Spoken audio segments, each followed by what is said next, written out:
Bonjour.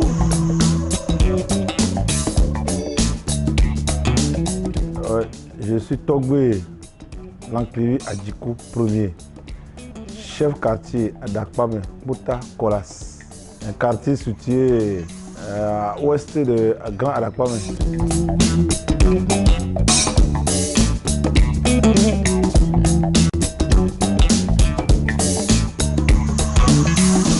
Ok, bon, pour ne pas aller loin, il y a plusieurs activités qu'on avait déjà effectuées, mais je ne peux pas tout citer, mais je vais citer quelques-uns.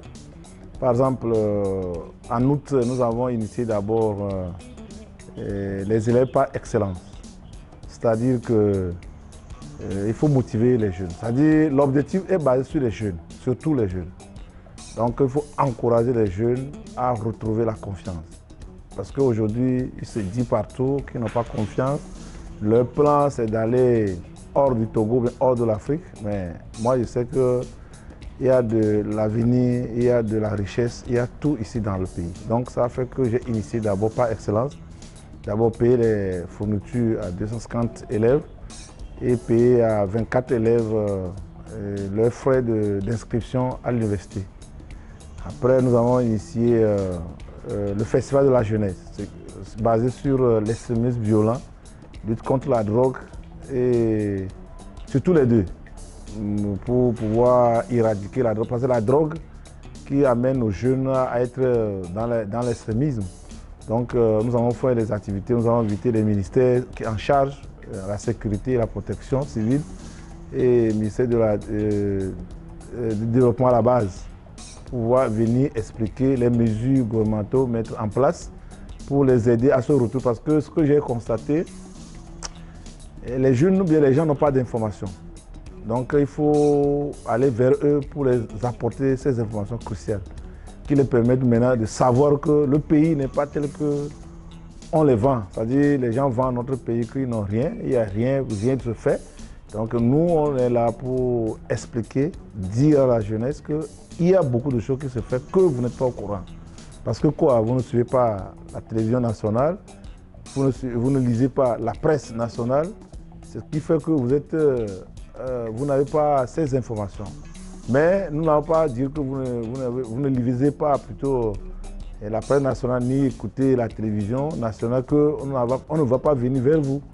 Donc aujourd'hui, nous allons vers la population, au fin fond, dans les quartiers, trouver les jeunes, les expliquer le pourquoi on a mis ces activités en place. Et après ça, nous allons initier plusieurs projets qui concernent surtout la jeunesse et le quartier propre. C'est-à-dire après la parole, il faut faire les actes. C'est-à-dire qu'il faut expliquer les jeunes pourquoi, le motif. Et certaines pratiques d'anciens qu'on a totalement abandonnées au profit des réseaux sociaux. Aujourd'hui, il faut qu'on ramène ces activités pour donner encore de tonus aux jeunes, pour les faire savoir que non, il y a plusieurs pratiques qui doivent être mises en place hors les réseaux sociaux, qui sont plusieurs avant. Parce que sur les réseaux sociaux, il n'y a pas les vraies informations. Il n'y a que des mensonges, il n'y a que des vendeurs d'illusions, etc., qui vendent que l'Europe. Non, l'Européen, moi j'étais en Europe. J'étais aux États-Unis, j'étais dans l'Asie, j'ai vu que plusieurs aiment venir à l'Afrique. Mais pourquoi qu'est-ce que nous on va aller chercher chez eux? Alors qu'ici, c'est eux qui courent pour venir prendre nos biens. Donc, pour ce motif, nous avons mis en place, informer, surtout enseigner, former les jeunes, moi c'est les jeunes, pour qu'ils puissent retrouver le chemin et avoir encore une fois la confiance à leur pays.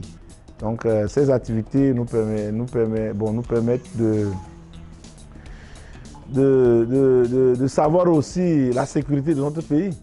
Le 12 janvier, on avait initié un oracle national venant de tous côtés du Togo pour connaître vraiment le fond de notre pays, et la sécurité du pays, nos dirigeants, comment ils peuvent vivre ensemble, de tous côtés, tout ce qui est dirigeant, tout ce qui porte le Togo. Il faut qu'ils s'unissent et parlent d'une seule voix pour pouvoir pouvoir faire les réformes pour que les jeunes puissent trouver du travail. Donc on a fait l'oracle public qui rassemble plusieurs personnalités de la tradition, parce qu'aujourd'hui c'est la tradition parce qu'on a oublié toute la tradition depuis des années. Donc les choses anciennes, on les ramène aujourd'hui pour que la vie soit quelque chose de prospère pour nous tous à vivre dans la paix, dans la sécurité. Voilà ce que je peux dire à propos de nos activités.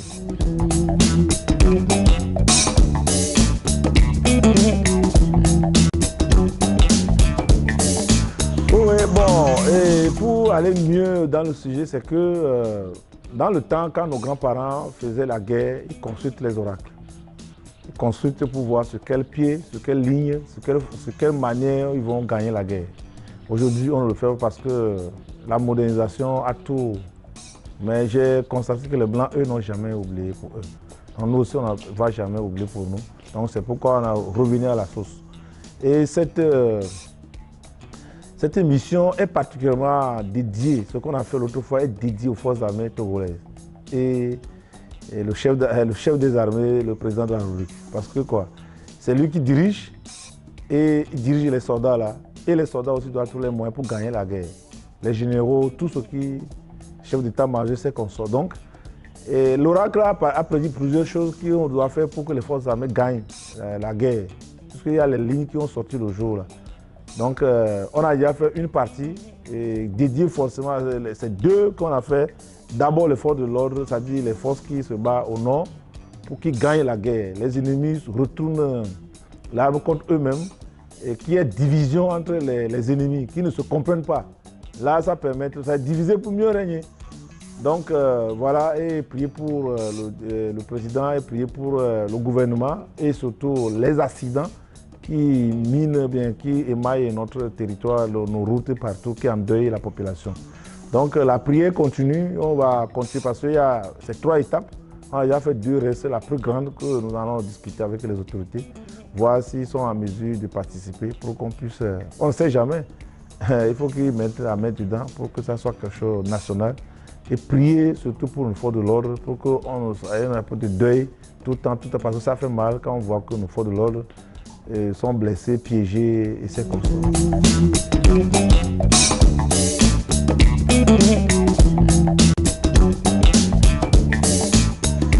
Oui, ce n'est pas forcément le quartier, forcément, c'est surtout les jeunes du Togo aujourd'hui, mais en particulièrement mon quartier. C'est pourquoi on a initié ce qu'on appelle sous le grand baobab. Parce que dans le temps, nos grands-parents, on restait sous le grand arbre qu'on appelle baobab, mais pour causer, discuter, parler sur les problèmes de la famille, du village, c'est comme ça. Donc nous sommes en ville aujourd'hui, mais nous avons initié ce projet pour pouvoir aider les jeunes à comprendre mieux la vie. Parce qu'aujourd'hui, c'est les réseaux sociaux qui sont leurs conseils, alors que les réseaux sociaux sont les mauvais conseils. C'est-à-dire qu'il y a trop de désinformations sur les réseaux sociaux. Donc l'année 2025 là, est pleine de plusieurs activités dédiées aux jeunes. C'est une bonne orientation. C'est-à-dire d'abord les détourner de la drogue. Ça, je m'attelle toujours parce qu'on doit répéter toujours dans les oreilles pour qu'ils puissent comprendre. Pour qu'ils ne rentrent pas dans la radicalité. Surtout les manifestations, les manifestations qui ne comprennent pas. Parce qu'ils font des manifestations, on les appelle, venez faire la manifestation. Ils ne savent pas pourquoi et le pourquoi ils doivent aller faire manifestation. Les gens, les gens qui les appellent, quand ils ont les accords, ils ne viennent pas chez les jeunes. Mais quand ils ont prouvé quelque chose que peut-être le gouvernement n'est pas d'accord, ils viennent vers les jeunes. C'est les jeunes qui paient. Donc on va vers les jeunes pour les expliquer. Ce n'est pas leur rôle. Ceux qui veulent faire la politique, ils n'ont qu'à aller faire la politique. Mais ce que vous avez besoin, c'est le travail. C'est le vivre, être heureux, venir nourrir tes enfants, tes parents qui sont mis au monde. Donc en 2025 est plein de plusieurs projets que je ne peux pas les citer parce qu'il y en a plein. Et tout est axé à 90% sur les jeunes.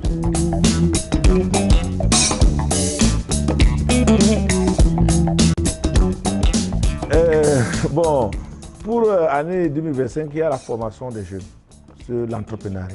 C'est-à-dire qu'on a prévu qu'on va former jusqu'à 500 jeunes dans Adakwame tout entière. C'est-à-dire 500 jeunes et les amener vers la création de l'entreprise, mais le réel. C'est-à-dire, ce n'est pas on crée une entreprise puis on va s'asseoir. Nous allons les accompagner C'est pourquoi on a initié, a fait l'abonnement de la Togo Presse qui vient ici tous les jours parce que les appels d'offres, les dossiers sont dans Togo Presse. Donc on a fait venir Togo Presse pour qu'ils puissent lire, comprendre parce qu'ils peuvent venir lire mais ils ne comprennent pas. Donc on va passer par la formation pour aller là-bas. Et aussi on veut créer un truc de textile pour les jeunes filles qui ont déjà appris leur métier mais qui n'ont pas de métier, bien n'ont pas l'argent pour créer leur propre, comment vous appelez, leur propre atelier. On va les aider maintenant à travailler dans un atelier commun qui leur permettre d'arriver si quelqu'un voit que maintenant il a les moyens pour aller créer son propre atelier pour aller le faire. Et aussi former les jeunes dans divers domaines comme le sport et côté tribunal, c'est-à-dire les former côté juridique, comment il ne peut pas, qu'est-ce qu'il peut faire pour ne pas tomber sous le coup de la loi. Voilà les choses que nous allons les former cette année, les diriger vers chaque activité, c'est-à-dire chaque problème, là où ils vont aller se plaindre, là où ils vont se diriger. Il y en a plein, bon, je ne saurais pas le dire parce que il y en a beaucoup de choses qu'on ne pourra pas le dire. Mais la formation des 500 jeunes pour l'entrepreneuriat réel, et on pense que dans les 500, on peut récupérer jusqu'à 400 qui seront émergés dans le pays en travaillant pour le pays. Voilà.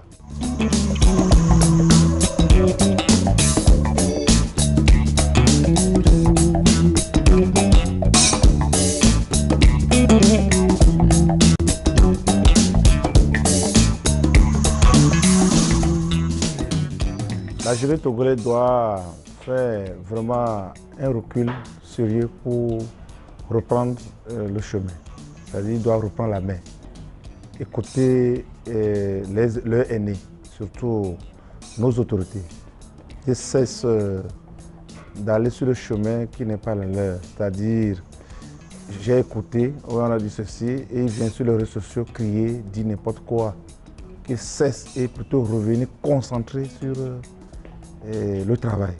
C'est-à-dire qu'ils doivent cesser de prendre n'importe quelle information, mais d'aller vers les ministères, d'aller vers les zones. S'ils ne connaissent pas, ils demandent, ils viennent ici.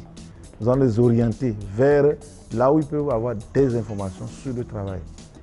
Et création de l'entreprise où je vais postuler pour un concours, je vais postuler pour ceci. De laisser les politiques aux politiciens et de se concentrer sur leur propre avenir. Un papa, quelle que soit sa faute, personne ne va chez papa et crier sur lui. On va toujours en pause, on va toujours en douce. Papa, est-ce que je peux comprendre ceci ou cela? Papa aura le cœur doux pour l'expliquer. Mais si tu vas avec violence, tu vas avec la force, papa n'aura jamais l'esprit, bien pas à la joie de t'expliquer. Donc aujourd'hui, moi, je porte garant que s'ils veulent des renseignements à ce qui concerne le travail, ils n'ont qu'à venir ici. Ou approcher les mairies, approcher les ministères pour demander des renseignements. Mais surtout, de prendre tout le temps à 20 h, d'aller suivre le journal de 20 h. Et il y a le Togo Presse qui peut s'approcher aux autres, partout, même venir ici, parce qu'il y a la presse ici. Ils lisent pour avoir des informations. Et on va les orienter. Qu'ils cessent la drogue, qu'ils cessent la violence, qu'ils ne participent à aucune manifestation qu'ils n'ont jamais compris, ni avoir l'autorisation dans la main. Puisque pour faire une manifestation, il faut avoir une autorisation. Tant que l'autorité n'a pas donné une autorisation, qu'ils ne participent jamais à une manifestation. Parce que c'est eux qui auront les pots cassés après. Donc, moi, mon message pour eux aujourd'hui, qu'ils soient disciplinés, qu'ils évitent les on-dit. Les biens publics, ils n'ont qu'à protéger les biens publics, là, c'est pour nous tous. Qu'ils cessent de dire que l'avenir est dans les réseaux sociaux ou l'avenir est dans la cybercriminalité. Il n'y a pas l'avenir là-bas, c'est un jeu, c'est un mensonge, c'est la destruction. Donc aujourd'hui, ils n'ont qu'à reculer et mieux sauter. Revoir leur position, revoir leur mentalité, retrouver une identité qui est la leur de notre pays aujourd'hui. Lequel, ce n'est pas quelqu'un qui va venir d'ailleurs, ni du Bénin, ni d'Europe, des États-Unis, Russie, je ne sais pas qui va venir construire notre pays, mais c'est nous-mêmes qui devons construire notre propre pays. Ah bah, la vie, le gouvernement n'a pas la baguette magique pour transformer le pays, ni quelqu'un dans ce pays a la force de transformer le pays du jour au lendemain. Qui se concentrent, qui reposent la question, qu'est-ce qu'on doit faire pour arriver? Et non mettre leur confiance à des ondits, ou bien à des réseaux sociaux, ou bien à des vendeurs de vision. Voilà.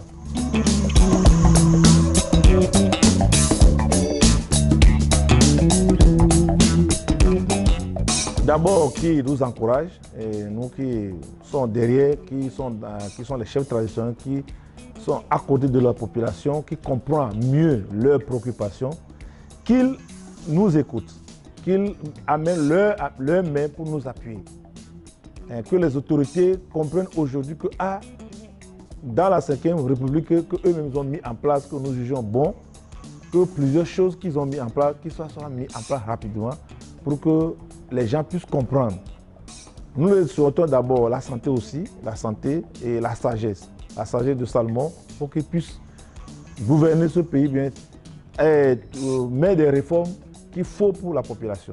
Et je sais qu'ils sont en train de faire leur mieux, ce n'est pas facile, mais nous, quelqu'un qui est affamé, le ventre affamé n'a pas d'oreille, donc nous les supplions de faire tout, de nous écouter, les alertes que nous envoyons, qu'ils prennent rapidement en compte pour qu'il n'y ait pas les gonzes sociales, pour qu'ils n'ont pas de rabots, bien pour que les gens ne se forment pas et jusqu'à arriver à donner raison à eux-mêmes, mais des raisons qui ne tiennent pas pour venir faire des manifestations ou dire des informations. Bien, les gens qui vendent des illusions ont des raisons jusqu'à venir manipuler ces jeunes et venir vers eux. Donc les chefs traditionnels sont les pions, les pivots aujourd'hui du gouvernement. C'est le prolongement du gouvernement dans les quartiers. Donc, ils doivent nous appuyer, ils doivent très souvent nous visiter et écouter, organiser des réunions. Moi, je le dis, chaque 3 mois, dans chaque préfecture, il faut que le préfet ou bien le ministre, le ministre ne peut pas faire toutes les réunions sur le territoire, mais le préfet réunit les chefs traditionnels, pas seulement les chefs cantons, mais les chefs traditionnels, les chefs quartiers, les chefs du village, et faire des réunions chaque trimestre pour comprendre qu'est-ce qui se passe dans tous les quartiers. Ça leur permettrait de voir loin et d'avoir la bonne solution envers la population. D'abord que Dieu les maintient vraiment en sécurité, et Dieu les maintient dans la santé, que Dieu enlève tout malheur, toute malédiction, bien tout problème, bien tout ce que l'ennemi organise contre eux, que tout plan soit déjoué, qu'ils ont la tranquillité, la paix et la sérénité pour conduire le pays dans le bon chemin, mais sur le bon chemin, je peux dire, et que la grâce divine nous accompagne, qu'il y a l'abondance et la sérénité, et que nous retrouvons vraiment notre identité vraie, et la joie que nous avons autant temps que la politique vient de diviser, que nous retrouvons encore cette sérénité et le vivre ensemble.